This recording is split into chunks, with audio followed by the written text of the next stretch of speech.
আমরা এখান থেকে গ্রহণ করছি যে আমরা দেশের মধ্যে সবাইকে আমাকে মহল্লার মধ্যে দাওয়াত দিলাম। হেদায়েতের কথা শুনলে এগুলা ইমানটা মজবুত হয়। আমাদের আসতে মজা লাগে যে অনেক দেশে নামাজ পড়তে পারি। আমরা তো উলামাদের গ্রুপের সাথে ছিলাম, উলামাদের গ্রুপে অনেক লোক সমাগম চাপ হয়, তো এইটা নির্বিঘ্নে যাতে সুষ্ঠুভাবে সম্পন্ন হয় এজন্য কিছু জেলা আগে কিছু জেলা পরে দিয়ে এটা দুই ভাগে ভাগ করেছি। জনসাধারণের যারা জিরো প্রাইমারি লেভেল থেকে এটা ইমান আমল থেকে একটা শুরু থেকে একটা শিক্ষা মানে সর্বসাধারণের জন্য এটা দেয়, এজন্য এরা যারা শিক্ষিত লেভেল তারা তো উপকৃত হয়, বরং যারা একেবারে গ্রামের সর্বসাধারণ মানুষ তারাও উপকৃত হয়, যেখানে কীভাবে নামাজ কালাম সুন্দরভাবে করা যায়, ইমান আমল কীভাবে সুন্দর করে গড়ে তোলা যায় সেই বিষয়ে শেষ হওয়ার পথে যে অতিরিক্ত জ্যামের কারণে আমরা এরকম বিভ্রান্তের শিকার হচ্ছি। ভাড়া অল্প দামের ভাড়া অনেক বেশি দামে নিয়ে যাচ্ছে। যেরকম আমরা এখন ফার্স্ট টার্মিনালে আসলাম, এখন দ্বিতীয় টার্মিনালে যাবো, এখন আমাদের 10 টাকার ভাড়া এখন 30 টাকা চাচ্ছে। কারণ আগের তুলনায় এবার পরিবেশ অনেক সুন্দর হয়েছে, সব বাথরুম প্রসাবখানা সব কিছু পরিবেশ ভালো আসলে আলহামদুলিল্লাহ। মানুষ অনেক বেশি হয়েছে, কারণ বলার মতো না। মানুষ আইসি এখানে দাওয়াতে কাজের জন্য, আমরা দাওয়াতের জন্য আইসি দাওয়াত আমরা এখান থেকে গ্রহণ করছি যে আমরা দেশের মধ্যে সবাইকে আমাকে মহল্লার মধ্যে দাওয়াত দিলাম। দিনের কাজের জন্য আমরা আসছি, দিনের কিছু কথা শোনার জন্য, কিছু কথা বলার জন্য। আমরা এখান থেকে শুনছি, আমরা কিছু জায়গায় বলবো, এটাই আমাদের এখানে আসা যাওয়া আর আল্লাহ পাকের কাছে গুনাহ মাফ চাওয়ার কথা, এই আর কি। এটা আসলে অনেকে অনেক রকম মন্তব্য করে, কিন্তু এটা আসলে কিছু না। এখানে জামাতের সাথে নামাজ পড়া, জামাতের সাথে নামাজ আদায় করা, সবাই একসাথে তালিম করা, জিকির আজকার করা, এটাই আর কিছু না। এখানে আপনি আসলেন, আরেকজন সাথী ভাই নিয়ে আসলেন, আরেকজনকে আপনি দাওয়াত করলেন, দিনের দাওয়াত দিলেন, ইসলাম প্রচার করলেন, এটাই আর কিছু না। এই বছর আপনার জেলাপতি ভাগ করে দিয়েছে আর কি। আগে তো আপনার দুই ফর্ক হইতো আর কি, একটা ওলামায়ে কেরামের পক্ষে আর একটা সাতপন্থী হইতো আর কি। আমরা তো আসছি গত বুধবার থেকে শুক্রবারে বেশি মানুষ হয়েছিল, কিন্তু আজকে তো শনিবারের রাত্রে আবার বেশি লোকজন হয়েছে। এখন দোয়া হয়েছে 8টার পরে, কিন্তু খুব ভালোভাবে কাটাইছি, কিন্তু কোনো ধরনের সমস্যা হয় না, জাদামেলা কোনো ধরনের কিছু সমস্যা হয় না। ইস্তেমা থেকে আমরা দিন শিক্ষা পাই, দিনের মধ্যে যে কীভাবে মুসলমানের ঘরে জন্ম হলাম, আল্লাহ তাআলা আমাদেরকে দুনিয়াতে পাঠাইছে, দুনিয়ার মধ্যে আমাদের মুসলমানের কী করণীয় কাজ, এই সমস্ত কাজ সম্পর্কে আমাদেরকে অভিজ্ঞতা দিয়েছে, ওই শিক্ষা আমরা অর্জন করতে পারছি।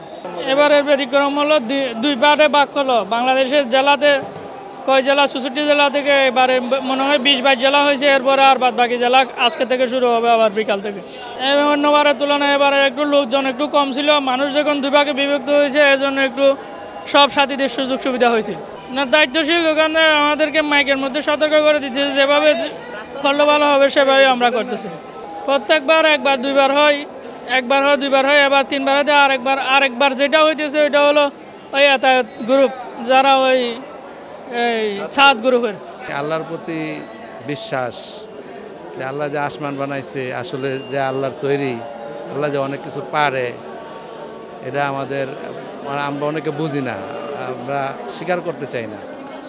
আসলে হেদায়েতের কথা শুনলে এগুলা ইমানটা মজবুত হয়। খোলা ময়দানটা যদি সেট করা হয়, তাহলে অনেকটা মুসল্লিদের জন্য দেখেছে একটু সুবিধা হয়।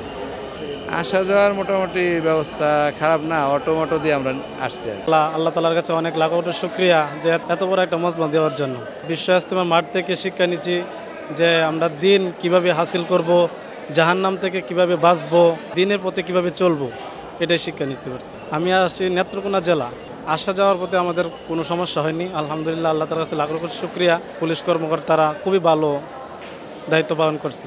আমাদের আসতে মজা লাগে যে অনেক দেশে নামাজ পড়তে পারি, তারপর আল্লাহ তাআলার কাছে সব কিছু প্রকাশ করা যায় সবার সাথে, এটাই আমাদের উদ্দেশ্য। এবার ইজতেমার ময়দানে অনেক উপস্থিতি দেখলাম এবং খুব শান্তিপূর্ণভাবে আমাদের ইজতেমা শেষ দিন পর্যন্ত আমরা সুন্দর পরিবেশে আমরা থাকতে পারলাম। আমরা দোয়া মোনাজাত করে সুন্দর পরিবেশ আমরা বেরিয়ে আসতে পারলাম। ইনশাআল্লাহ আলহামদুলিল্লাহ আমরা খুব ভালোভাবে শেষ করছি এবং ভালোভাবে এই পর্যন্ত পৌঁছাচ্ছি।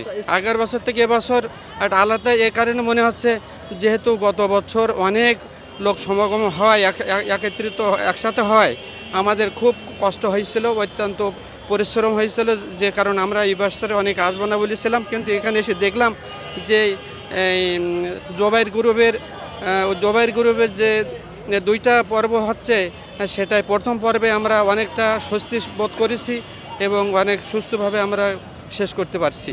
আগামী জীবনের জন্য একটা ভালো শিক্ষা নিতে পেরেছি, আরও যদি নিতে পারি সেই শিক্ষাটা হচ্ছে এই কোরআন এবং হাদিসের পথে যে শান্তি এবং মুক্তি, এটাই আমরা ভালোভাবে বুঝতে পেরেছি এবং সবার জন্য এটা প্রয়োজন মনে করছি। অতি সুন্দর পরিবেশে আয়োজকরা ছিলেন এবং আমাদের কোনোভাবেই আমাদের সকল ক্ষেত্রে ওনারা আমাদের পরিচালনা করছেন, দেখাশোনা করছেন। যখন যেটা প্রয়োজন ছিল পরিবেশ অনুযায়ী আমরা আমাদের পরিস্থিতি শিকার হয়নি কোনো জায়গায়। আমরা সুন্দরভাবে আমরা সেখানে ছিলাম এবং খুব আদব এবং আদরের সাথে ছিলাম এবং ইজ্জতের সাথে ছিলাম।